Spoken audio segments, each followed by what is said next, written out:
অনির্বাণ কথা। স্বামীজি বলছেন, মৃত্যুর চিন্তা করা খুব ভালো, ভয়ের সঙ্গে না, প্রশান্তির সঙ্গে। মৃত্যু ভয়ের কিছুই নয়। দেহের যে সমস্ত যন্ত্রণাকে আমরা ভয় করি, মৃত্যুতে তো সেগুলি দূর হয়েই যায়।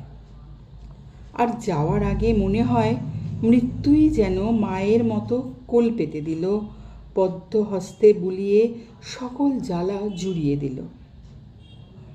মৃত্যুকে আকাশের মতো একটা বিরাট প্রশান্তি রূপে ভাবনা করলে, সেটা যদি ক্রমে জীবনের সঙ্গেও জড়িয়ে যায়, তখন বোধ হয় যে আমরা জোনাকির আলোর মতো ছোট একটা আলোকে আঁকড়ে ধরে এক মহাসূর্যের আলোর মধ্যেই বসে আছি।